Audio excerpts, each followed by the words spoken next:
Hoy vamos a sumergirnos en la historia de un papa del que probablemente casi nadie ha oído hablar, Benedicto IV. Uf, sí. Su pontificado fue brevísimo, del año 900 al 903. 3 años. A primera vista, parece el típico nombre que, bueno, uno se salta en la lista de papas. Exacto. Y sin embargo, a veces las figuras que no hacen mucho ruido son las que evitan que todo el edificio se venga abajo. Totalmente. Su historia es un caso de estudio fascinante sobre el liderazgo en momentos de crisis extrema, diría yo. Pues sí. Para este análisis contamos con un documento muy sugerente de un proyecto llamado Camino en la Sucesión, de la organización Civic ODM. Y el subtítulo ya nos da una pista, ¿eh? Tremenda. El Papa de la Perseverancia Silenciosa. Es un gran titular. Puede ser. Absolutamente crucial. No es un líder disruptivo, sino uno que supo mantener el barco a flote en una tormenta perfecta. Vamos a desgranar qué significa liderar así. Y para entender a ese capitán, y sobre todo a esa tormenta, hay que pintar el cuadro de la época. Porque es desolador. Estamos a principios del siglo X, Roma y la Iglesia vienen de uno de los episodios más bizarros, más espeluznantes de toda su historia, el llamado Sínodo del Cadáver. Suena a película de terror. Espera. Tenemos que detenernos aquí un momento. ¿Qué fue exactamente eso? Pues es tan macabro como suena, de verdad. Unos años antes, en el 897, el Papa Esteban VI, movido por odios políticos, hizo exhumar al cadáver de su predecesor, el Papa Formoso. ¿Cómo sumó? Sí. Llevaba meses enterrado. Lo vistieron con las galas papales, lo sentaron en un trono en la Basílica de San Juan de Letrán y lo sometieron a un juicio. No me digas. ¿Juzgaron a un cadáver? Juzgaron a un cadáver en descomposición. Imagina la escena, por favor. El hedor, el Papa Esteban gritándole acusaciones al muerto y un joven diácono aterrorizado escondido detrás que tenía que responder en nombre del difunto. Es que es grotesco. Es un teatro del absurdo. Al final, condenaron a Formoso, le arrancaron las vestiduras, le cortaron los 3 dedos con los que bendecía y arrojaron su cuerpo al río Tíber. El trauma para la institución fue inimaginable. Claro. El predecesor de Benedicto IV, Juan IX, intentó poner un poco de orden, anular aquel juicio demencial, pero la herida estaba ahí, abierta. Ese es el ambiente que hereda Benedicto IV, una iglesia humillada, dividida y moralmente por los suelos. Vale. Con ese telón de fondo, la idea de normalidad recuperada que propone el documento sobre su pontificado cobra una fuerza increíble. No es una normalidad aburrida. Es una normalidad casi heroica. Totalmente. Pero, ¿qué implicaba eso en la práctica? O sea, ¿qué hacía Benedicto XVI en su día a día? Implicaba, fundamentalmente, apartarse del circo político y volver a lo esencial. Después de ese caos de las facciones luchando por el poder en Roma, la prioridad absoluta era restaurar la función primordial de la Iglesia. El análisis que manejamos es muy claro en esto. Su gobierno no se centró en grandes declaraciones ni en jugadas maestras de poder. Se centró en la vida sacramental. Ahí está. Es decir, en asegurarse de que la maquinaria espiritual, por así decirlo, siguiera funcionando, que la gente en las parroquias pudiera seguir bautizándose, casándose, recibiendo la comunión, esas cosas. Exacto. Parece muy básico, pero en ese momento no lo era en absoluto. Se trataba de garantizar que el tejido conectivo de la fe no se rompiera, y junto a eso restaurar la disciplina eclesiástica. Claro, que estaría por los suelos también. Imagínate. Las luchas de poder habían provocado que muchos obispos y sacerdotes fueran nombrados o depuestos por motivos puramente políticos. Un caos administrativo y moral.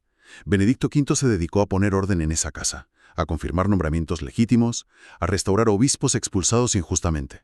Un trabajo de fontanería institucional, si quieres, pero absolutamente vital.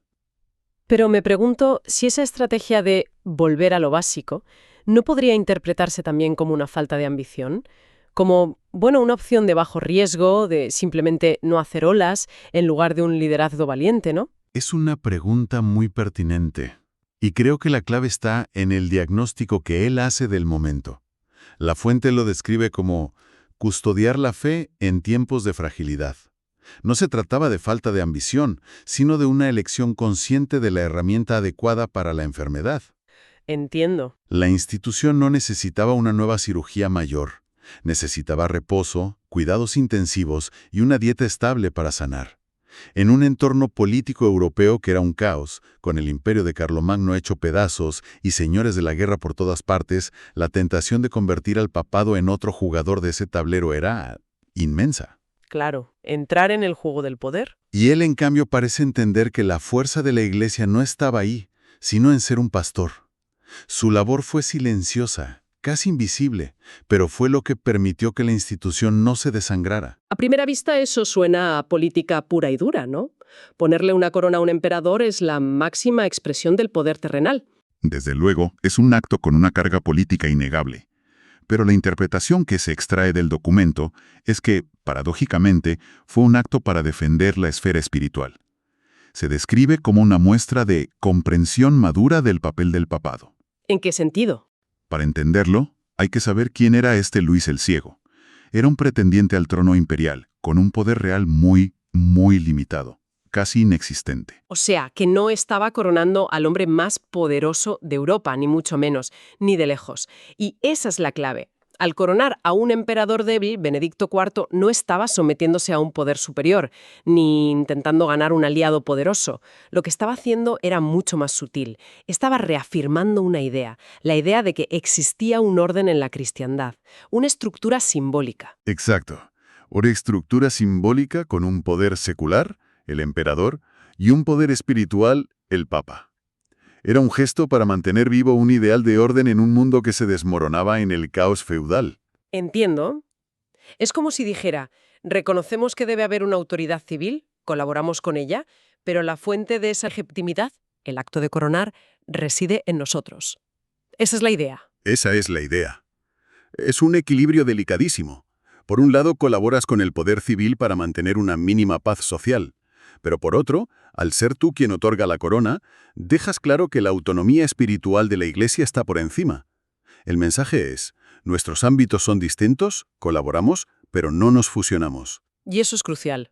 Después, y esto me lleva a una de las ideas que más me ha llamado la atención del análisis. Voy a citar una frase que me parece potentísima. Algunas etapas históricas exigen pastores discretos, capaces de sostener la fidelidad en lo pequeño. Es una gran frase. En nuestra cultura actual de CEOs, superestrellas y líderes carismáticos, la idea de un pastor discreto suena casi como un insulto. ¿De verdad podemos valorar a un líder por ser discreto? Es que esa es la tesis central del documento, y creo que es profundamente contracultural. El pontificado de Benedicto V se presenta como una especie de lección teológica sobre la historia. Demuestra que la vitalidad de una institución no siempre se manifiesta en momentos espectaculares. Claro, no hay grandes textos ni decisiones memorables en su papado. Exacto. Y sin embargo, la misión fundamental continuó. ¿Y cuál es esa misión, según este análisis? La más básica y, al mismo tiempo, la más importante. Que la fe se siga transmitiendo, que los sacramentos se sigan celebrando y, un punto muy técnico pero esencial, que la sucesión apostólica no se rompa. Para quien no esté tan familiarizada, cuando hablas de sucesión apostólica, te refieres a esa cadena ininterrumpida de obispos que, según la tradición de la Iglesia, se remonta hasta el propio San Pedro, ¿verdad? Es la garantía de continuidad. Exacto. Es la columna vertebral de la institución. Y el argumento aquí es que el hecho de que esa cadena no se rompiera, incluso en medio del caos más absoluto, es en sí mismo un hecho significativo. Sí. El documento llega a afirmar que esa continuidad, a menudo invisible, es uno de los signos más claros de la acción del Espíritu Santo en la historia. Es un argumento de fe, por supuesto, pero desde una perspectiva de liderazgo y sociología de las organizaciones, es fascinante.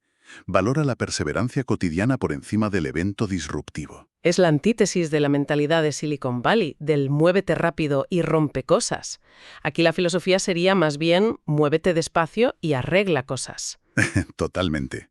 Es una apología de la rutina, del trabajo bien hecho día tras día. Sí. Sugiere que la verdadera solidez de una institución no se demuestra en las grandes crisis que aparecen en los libros, sino en su capacidad para seguir funcionando con normalidad cuando todo alrededor es frágil. Es la resiliencia de lo cotidiano. Lo que hizo Benedicto IV fue, en esencia, dedicarse a la intendencia mientras el campo de batalla estaba lleno de humo. Me gusta esa imagen. Se aseguró de que los soldados tuvieran comida y los equipos funcionaran, para que cuando el humo se disipara, el ejército siguiera en pie. Llegamos entonces al final de su pontificado. muere en el año 903, apenas 3 años en el cargo. Después de todo este análisis, ¿cuál es su legado? ¿Qué quiera de un papa que se dedicó a ser discreto? Pues su legado, y aquí está la gran paradoja, es precisamente su aparente falta de legado tangible. No se le recuerda por una gran encíclica ni por una reforma monumental. Su gran logro, según este análisis, fue haber mantenido firme el timón en un mar todavía agitado. Es la figura del capitán que no descubre un nuevo continente, pero que gracias a su pericia evita que la nave se hunda en mitad del huracán. Precisamente, es el que permite que el viaje pueda continuar para los que vienen después. ¿Es un puente? Es un puente, exacto, atraviesa un periodo de debilidad extrema sin que la institución pierda su identidad ni su misión. Sin figuras como él que se dedicaron a consolidar, a sanar, a coser las heridas, la Iglesia probablemente no habría sobrevivido para ver las grandes reformas que vendrían después.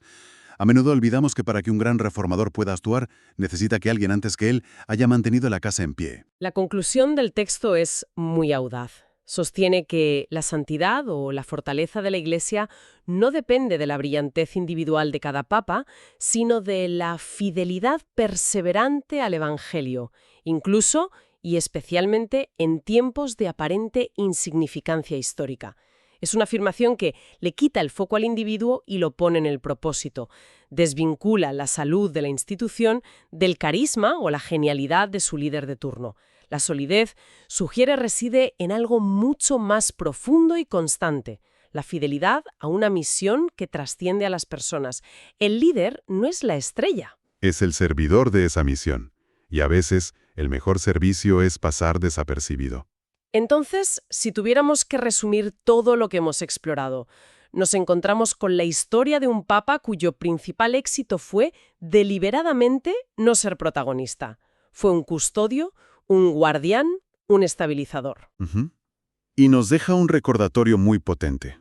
En la historia, a veces, la ausencia de drama es la mayor de las victorias.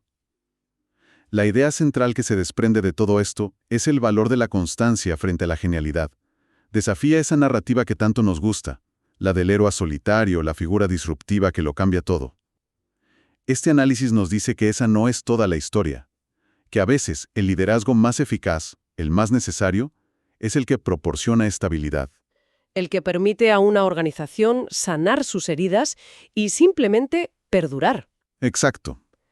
Y aunque nos hemos centrado en la Iglesia Católica del siglo X, es un concepto que resuena con una fuerza tremenda hoy en día. Se puede aplicar a una empresa, a una familia, a un país. Por supuesto. Y aquí es donde la reflexión se vuelve universal y nos interpela directamente. En nuestro mundo, que está completamente obsesionado con la innovación constante, el crecimiento exponencial, el impacto medible e inmediato, ¿qué valor le damos de verdad al trabajo silencioso y constante de mantener las cosas funcionando? Es una pregunta incómoda porque la respuesta probablemente sea muy poco. No premiamos al que mantiene, premiamos al que cambia. Exacto. Y eso nos deja con una reflexión final para pensar. Si pensamos en nuestras propias vidas, en nuestras organizaciones, en nuestra sociedad, ¿en qué momentos el acto más valiente, el más productivo, no es lanzar la próxima gran revolución, no es reinventarlo todo, sino, sencillamente, como hizo aquel papa hace más de 1000 años, mantener firme el timón hasta que amaine la tormenta?